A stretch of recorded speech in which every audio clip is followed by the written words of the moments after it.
I am yours, I am yours, I am yours, send me, Lord. Welcome to the Gospel-Centered Pro-Life Podcast. In this episode, as in previous episodes, we're going to share a case study, and this is of a young lady that came to abort 5 separate times. We're going to share some principles of how we minister to her. Stay tuned. Send me, Lord.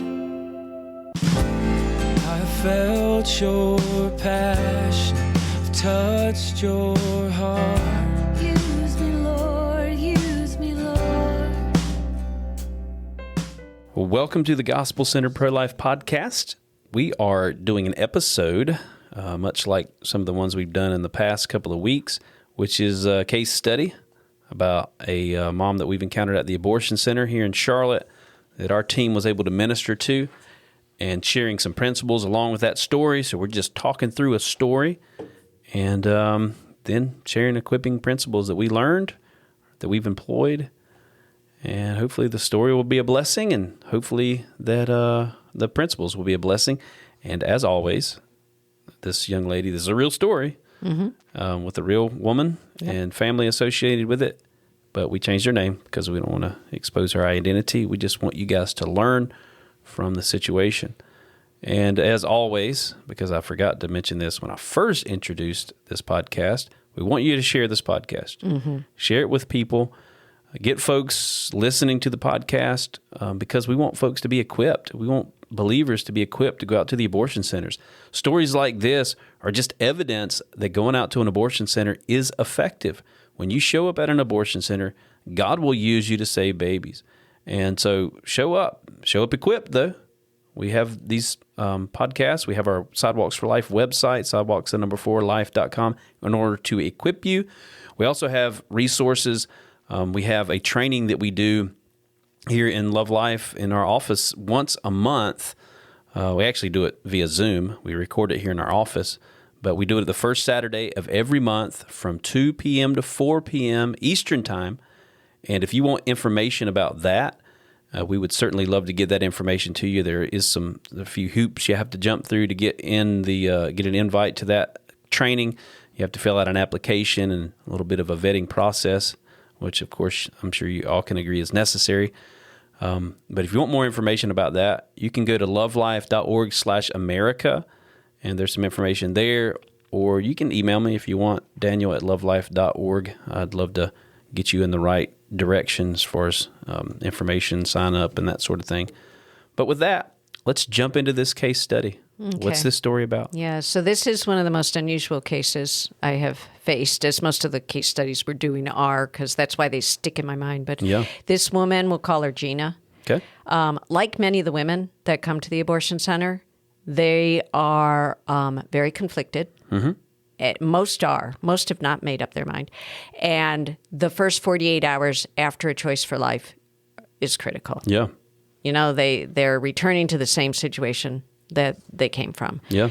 And so in that 48 hours that they have just made a choice of life, I mean, you can probably talk about that too. What do we see in those first 48 hours? Yeah, well, there is the back and forth. The reality is that the woman is going back to the same situation. Right. Even if she, which we've seen many, choose not just life, but choose the Lord, like turn their hearts to the Lord. Even if she surrendered her life to Jesus, there's still going to be temptations. There's still going to be a temptation for her to go back to the abortion center. Yep. So we want to, as best we can, build a relationship and follow up with her, reinforce her decision for life, encourage her, point her in the right direction for resources and things to meet her needs, because we certainly don't want the enemy influencing her to go back to the abortion center. But sadly, that does happen sometimes. Yeah, because, and I think one of the principles that we just see in really across the board, conflict is there. Yeah. It's not unusual. And it doesn't go away when they've made a choice for life. In this case, this is a woman who appeared. I'm not going to tell you how many separate times to abort the same baby because I don't want to give away the story as I tell it, but several, just so that you know, several times. And so she changed her mind back and forth multiple times. Yeah. And again, not unusual, happens all the time. It sure does. So I'll give you a little how I met her. She had stopped for actually one of our other counselors up the street from the abortion center. She had pulled over in her car. I believe she was alone. And the boyfriend was up the street at a fast food restaurant, I think at McDonald's. So the counselor who stopped her, I believe, was relatively new, but for whatever reason, maybe she just wasn't getting anywhere with Gina, and she called me over. And I came over to talk to Gina, and as I'm approaching this stranger, her mouth falls open, and she's staring at me like she has seen a ghost. And as I get to the window and I said, "Hi, my name is Vicky," and she says, "I know you." And I'm looking at her thinking, "I don't know you, or I don't remember you." And she said, "I saw you this morning in my window." I'm like, what? Okay, that's kind of creepy. It does sound creepy, and I want to tell you, I am not a stalker. She said she saw the face, my face, in her curtains, a vision, an image. And she's looking straight at me saying, "It was you." And she said that it was when she and her boyfriend first woke up, they see my face in the curtains. And she even asked the boyfriend, "Do you see a face in the curtains?" And the boyfriend said, "Yes." But the face that he saw was a skull. Oh, wow. He saw a skull. She saw my face, and she's telling me up and down, "It was you. I saw your face." That's about as weird as a thing that has happened to me. Yeah. Ever out of the abortion center. Pretty strange. So, and I'm not a kook. Mm-hmm. I want you to know that. I'll testify to the fact that you're mostly not a kook. Mostly not a kook. But now I do wear an umbrella hat. Yeah, when that's it true. rains. And a fanny pack that's like the size of a backpack. Right. But other than that, I am not a kook. And yet she was telling me this was a vision. Yeah. And so I asked her, "Well, what do you think that means?" And she said, "I think your face is a choice for life, and the skull that my boyfriend saw was a choice for abortion." Yeah. Yeah. So she even outlines that there's this conflict already in her heart. When she said that, wouldn't you think that means the boyfriend's coercing the abortion? Because he saw the skull. Yeah. And she saw my face was the choice for life, apparently. Anyway, so I conclude she's probably leaning towards keeping the baby. I'm able to convince her to go on to our mobile ultrasound unit, which is parked right in front of her. Yeah. She didn't even go into the abortion center. She had an appointment, but she really pretty easily went on the RV, sees the baby, is overjoyed, calls the boyfriend, who is then her, and she had an appointment, but she was not yet late for the appointment. Yeah. And I'm terrified if she's going to be calling the boyfriend because he saw a skull. Yeah. So he's going to tell her, "What about my vision?" Yeah. I'm afraid he's going to bring her right back. So I share the gospel with her. She was interested, and receptive, but did not ask Jesus to be Lord. She didn't want to make a commitment right away. She wanted to think about it. But she said she had made a choice for life, solid choice for life. Yeah. And she leaves. Yeah. So the principle within this, guys, and I want to encourage you with this, is that you should never discount the miraculous. Even when it's kooky. Even when it's kooky and it's weird, like God does weird stuff from time to time. And certainly there are kooky Christians that, they see a devil behind every bush or an angel, angels fly around them all the time. And there's just some weirdness. That's not what we're talking about. Yeah. We're talking about the fact that God does speak to people, sometimes in dreams. I've encountered women at the abortion center who God gave them a dream about their baby and the fact that they should not have the abortion. And God can do that, right? Yeah. God can show them a vision in a curtain. Mm-hmm. Doesn't necessarily mean they're going to always obey what that vision is intended to do. I mean, one of the things that I pray for oftentimes is, Lord, give these women a sign. Yeah. Give them a sign. Maybe they see a bumper sticker along their pathway to the abortion center that says, abortion stops a beating heart or something like that. Maybe they encounter a friend from high school they hadn't seen in a long time that shares the gospel with them. I know one story, this has been some years ago. We were actually, me and Brother Patrick, who used to drive the mobile unit, were out in front of the abortion center. Yeah. And this lady comes walking through the woods, and she lived in the neighborhood back behind the abortion center. She knew why we were there, and she wanted to come and encourage us that she encountered a woman at the bus stop a couple of weeks ago that was headed to the abortion center, and she talked her out of the abortion. Wow. And so the girl, and she said, I followed up with her. She comes over to my house. I'm discipling her and all of this. And I'm like, you know what? I pray for you.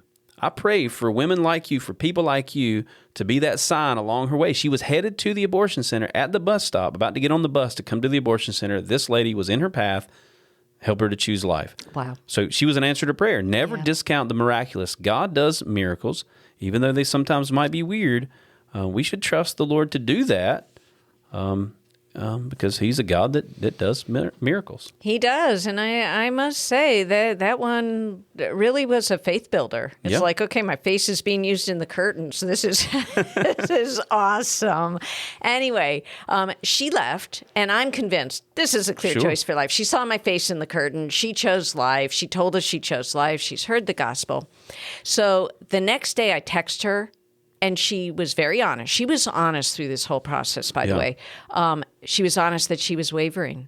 She said that it comes out she believes the boyfriend. I forgot an important part of the story. In the first, in the story when she called the boyfriend, she said, Vicky is the counselor here. She has taken videos and pictures of the baby. I want her to send it to you. So I've got his name and number. He's got my name and number.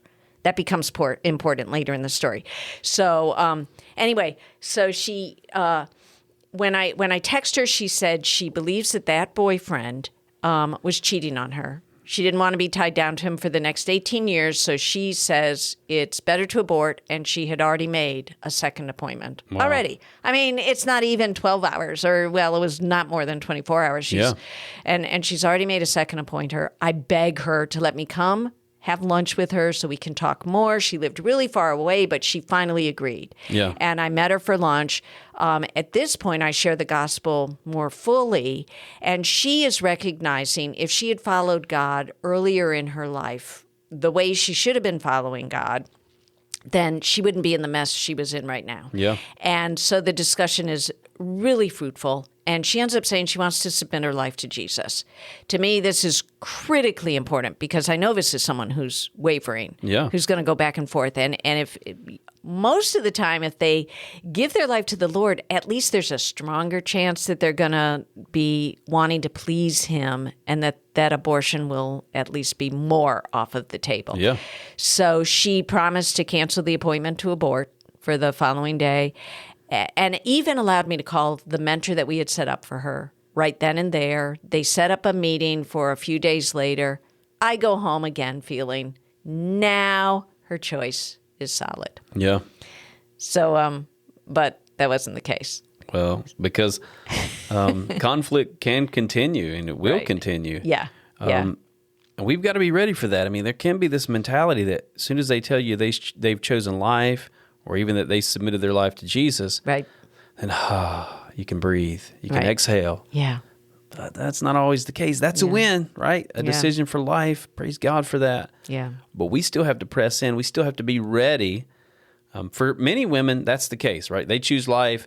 You can't exhale. They can exhale. Okay, I finally did and chose what I knew was the right thing. Yeah. But we need to be ready for conflict to continue in these women's lives and continue to, as best we can, walk alongside them. Right. Yeah. Yeah. So a few days later, though, at this point, I have exhaled. I thought, okay, she chose Jesus. All's well. I texted her every day, and everything sounded like it was going okay. But a few days later, I get a call from the boyfriend. Now, remember, he had my phone number because of those pictures that I sent earlier of the ultrasound. So he calls me. He didn't speak great English, but well enough English that he tells me Gina is on her way back to the abortion center. Oh, wow. It turns out he was the one that wanted the baby, even though he saw the skull in the curtain. He wanted the baby. He was in love with Gina. He had not been totally committed to her, he said, but he was now. He wanted the baby, loved the baby already, and begged me, go out there. Are you there? And I wasn't. It was actually one of my days off. But he said, can you go out there? Please stop her. Save my baby. So I go out there. The boyfriend is updating me periodically throughout the morning. I'm waiting, and we never see Gina. Then he said he had met Gina. He had told her they needed to do some shopping before heading to the abortion center. He convinces them they have plenty of time and shops for so long that she actually misses the appointment. Okay. Being a little sneaky. And the boyfriend calls to tell me they're returning home. And Gina is like, okay, well, I missed the appointment. Maybe God doesn't really want me to do that. The boyfriend begs me, don't tell her I did this. Don't tell her that that I contacted you or she'll break up with me. But I now know that Gina is still abortion-minded because of all of that. So I call her, telling her I'm checking in on her, finding out had she met with the mentor, which I think the schedule for meeting with the mentor had passed at the point that I called her. She had not. And she just told me that something had come up. She'd missed the meeting, didn't tell me that she had returned for the abortion. So again, I counsel, as I would any abortion-minded woman at that point, reiterating our 3 talking points: humanity of the baby, what God says about the baby, and our various resources. And we talked again about the value of this precious child. And I start getting her to talk about baby names because she still is at least pretending that she has made a choice for life. So we're talking about babies' names. And she told me that if it was a boy, she wanted to name him Leo, spelled L-I-O. I had never seen a name spelled that way. Have you? Yeah. Leo, L-I-O? Not necessarily. I don't know. But anyway, she sounds genuinely excited about baby Leo. And so the next day, I'm scheduled to go out of town. I drive. I'm like 2 hours out of town, and I pass a strange billboard. It was a white background, and in the middle of the billboard was one word, L-I-O. Now, I know that sounds almost kookier than the vision in the curtains. Okay. This is a true story, Daniel. Yeah. You're looking at me a little funny. Like, seriously, I believe you. I remember this story actually playing out. So I call Gina right away. Call Gina and tell her what I've seen. And there's dead silence. And she said, "Where are you?"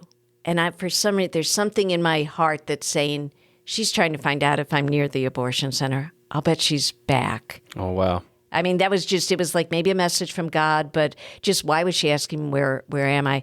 So I just said, I'm on the road. And, but I just had to tell you about Leo. I don't even know. There's no advertisement. There's nothing. There's just the word Leo. I was driving on the interstate, so I couldn't stop and take a picture of it. But, a few minutes later, I get a text from the boyfriend, frantic. She is indeed at the abortion center again and planning to abort. And I text over and over and over again, no answer. I text verses to support the choice for life, no answer. And I'm really sad, thinking she is going to do it this time. This was, by the way, if you're keeping count, the 4th time that she had made an appointment to kill her child. And later that day, the boyfriend texted me, Gina had returned without aborting. And you know why? Because I had called about the name Leo on the billboard. And when she heard that, she thought, I can't kill Leo. Yeah. Vicky just saw a sign from God. Sign from the Lord. Yeah. Yeah. Think about the timing of that. Like, what's the chances that you were driving by and you see this billboard, this exact name, exact spelling that she had mentioned to you, yeah. And then you decided, because you could have looked at that and say, hey, that's interesting. That's cool. I'll text Gina later on and just encourage her. I saw this. Maybe she can drive by and see it too. Yeah. You decided to text her in that moment, the moment where she's at the abortion center. Yeah. And that's what caused her to turn away that fourth time. Yeah. And just remember, guys, God is faithful. Yeah. Never give up hope. At that point, this is one of the things I encourage our volunteers here locally with. Even if you've poured out your heart to a mom, because this happened to me several times, where I'm, talking car side to a mom and a dad or whatever, and pouring everything I can out to help them to choose life, help them to see God's provision for them and for their baby, and then they go into the abortion center. Yeah. Oh, it's and in those moments, it's like your heart sinks. Yeah. It's like, oh. But I remind myself of stories like this. I remind myself of stories like the one we shared a couple of weeks ago, where I actually found out while we were recording the podcast that couple that I talked to on the sidewalk there, while you guys were training on the sidewalk, actually left and chose life. Yeah. Because of stories like that, like, I'm encouraged. Don't give up hope. Yeah. Give the message, plant the seeds, Say what God's put in your heart to say and leave the results up to Him. Yeah. And you never know what God's going to do. And like just He did in this trust. situation. He can do just the most bizarre, kooky things. Anyway, so over the next couple of weeks, I text often, I call often. The mentor called me, though, to say Gina is ignoring her. She has not answered any of the texts to me. That's not a good sign at all. Given the obvious conflict in her heart, I'm really concerned. But she texted me at one point that a water pipe in her home had burst, and she had called the plumber. Water's everywhere. I think it was a water pipe. I hope I'm remembering that. There was something, though, in her home. I think it was the water pipe, and she couldn't get a plumber out there. She didn't know what to do, and I called the mentor. And who she, remember, has been ignoring, has never met. The mentor gets a hold of people at her church, and within minutes, they get people, or an hour, I think, an hour later, people are at Gina's house fixing the water pipe. Wow. And Gina was so grateful, and so she just couldn't believe total strangers had poured out all of this help for her. So now she's beginning to see God at work. Yeah. And she begins talking about the power of God when we follow Him. Yeah. So and I'm scheduled to go out of town again. And I leave to go out of town now feeling she is in good hands. Yeah. She's met the mentor, and she knows that there is a whole church filled of people who love God, who really were there for her. Yeah. Yeah, and that's another important principle, too. Yeah. It's the body of Christ working together in that situation to help reinforce that decision for life, even though, thankfully, this mentor, even though she was being rejected time and again, didn't give up hope. Right. And was able to rally some folks from her church to go and meet a practical need for this young lady, which absolutely was a testimony to her of the goodness of God. Yeah, so don't think you're a lone ranger out there. You're not. The people of God are there, and they are powerful. Yeah, in various aspects, too. I mean, it's not just people on the sidewalk. It's mentors, it's churches, it's pastors, it's pregnancy centers. It's all of these components working together, and that's why we need to do the best we can to build unity with others. That's why we need to do the best we can as sidewalk counselors, as people who are doing sidewalk outreach, to build relationships with churches so that you can get on the phone. It's one of the things that God has done just that's so vital here in Charlotte is raising up churches to ID mentors, people that will walk alongside of mom, people who can't come out to the sidewalk for whatever reason, but can walk alongside of mom so that our sidewalk counselors can hand them off in a mentoring relationship so that mentor can help do that relationship building and that follow-up and that sort of thing and rallying their church to come alongside her. As I recall, actually, the church was not yet a Love Life church, but became one. And actually, the pastor came and became very involved in Love Life as a result of this whole story, because it was such a miraculous story. Yeah. So I go out of town. I'm almost 4 hours out of Charlotte, and I get a call from a fellow counselor at the abortion center. And in fact, that was the counselor who had stopped Gina the first time. That's how the counselor knew her. Okay. And said, Gina's back. This is number 5. Wow. If you're counting. Gina's back at the abortion center. And my heart just fell. I said, are you positive? And he or she, I can't remember if it was Elijah, which would be he or one of the women. I don't remember. But the counselor said, yes, I even called out her name. She turned around. I think you were there that day, in fact. Maybe, yeah. But she went in. So I text Gina, who miraculously answers the phone. And she said, she texts back. Well, it was a text. I have to do it. I'm sorry. And I send a flurry of text as best I can as I'm driving.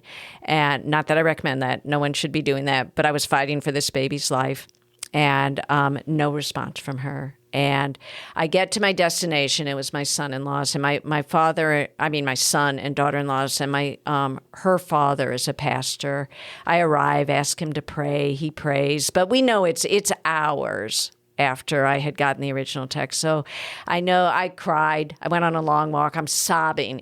This has been a long process of working with this mom, and feeling just so sad for this life that I had fought so hard for, and so many people had fought so hard for. 3 hours later, I get a text from that same counselor. You'll never believe it. Gina just came out. She said she's done trying to kill the baby. the 5th time she had scheduled the abortion, she wants to go on the mobile ultrasound unit and see her child. And so I called her, I texted her, I want to hear all about it when you're done. And she called me afterwards, and she just said she got in the abortion center. They found she had some infection, that they could not safely do the abortion. I'm surprised they didn't. Yeah, but surprised too. They told her, you need to, it's easy to fix this infection. It's easy to get treatment. You need to get treatment first, and then we'll do the abortion. And she threw her hands up and said, I'm done. Yeah. God, you want this baby to live. It's so clear you want this baby to live. I'm done. I will not fight you anymore. Yeah, yeah. And so again, guys, don't give up hope. Don't give up hope on these moms. Now, I do want to encourage you guys with the fact that this is even though it happens where a mom goes back and forth 5 times, it's pretty uncommon. And as a sidewalk counselor, it's pretty uncommon that you'll be dealing with a situation like this on a regular basis. You won't be. Right. But these situations do happen. Like we talked about, be prepared for that. Be prepared for the conflict.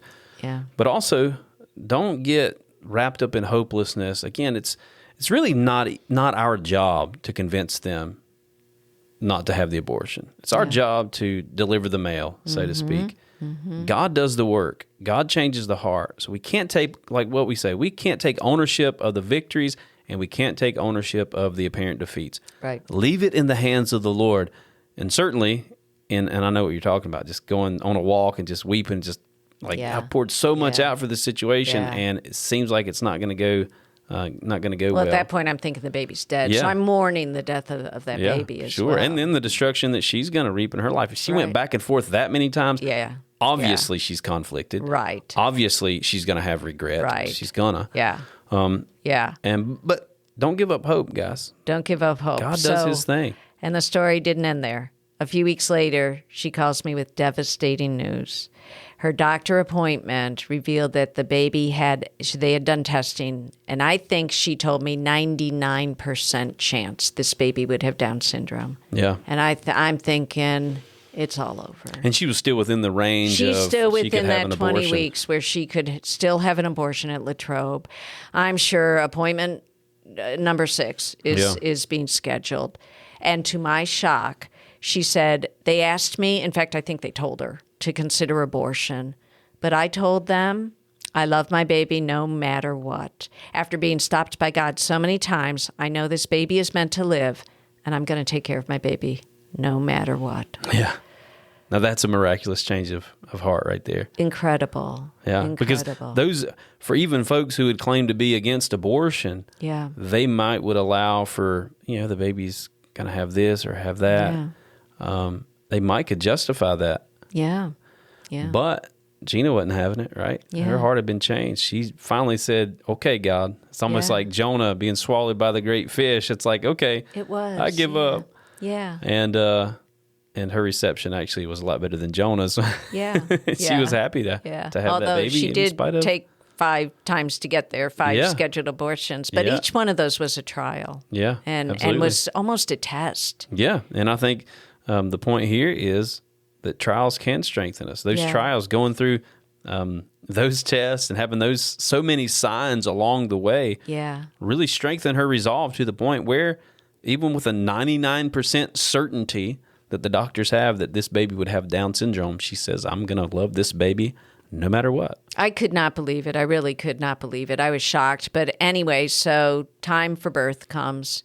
And she has the baby, and I'm waiting and waiting and waiting. I think she texted me that she went into labor, and she texted, finally, the baby's born, completely normal, healthy, no downs.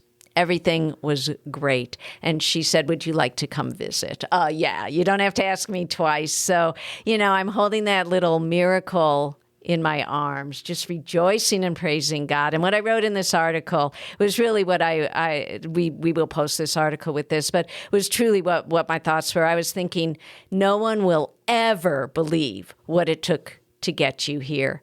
I don't even believe it, but nonetheless, you are here. Praise God. You are here. Yeah. The reward is worth it. It is so worth it. All of the sacrifice, all of the back and forth. And listen, I've been through this personally. I know you've been through this roller coaster of, she's solid. She's going Right. to get the mentor. She's chosen life. And then you find out, oh, she's wavering. Yeah. And you go back and forth.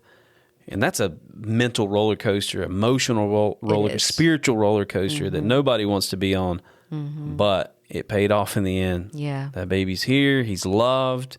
His mom even pushed back against some pressure from doctors to have an abortion. Yeah. It's worth it. That baby's life is worth what it took to get her. It was a little girl. Okay. It was a little girl. So it wasn't even a Leo. It turns out it wasn't a Leo. Yeah. Which is weird. Why did God use the word Leo? Yeah. But he did. And that does was, his thing. we laughed about that when the little girl came out. Yeah. What? It's not Leo? What are you going to call her? Yeah. Liana, something with... Yeah.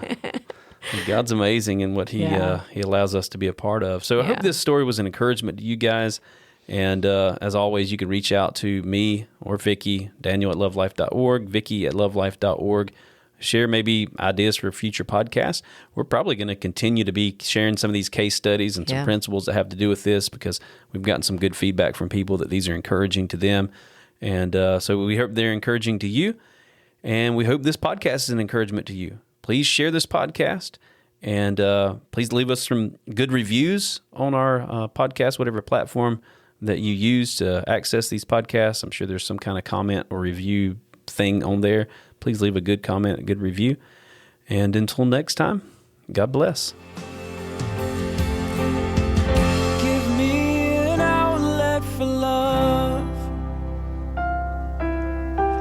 Give me an outlet for gratitude. I know it will cost me my life, but nothing's too precious since I met you.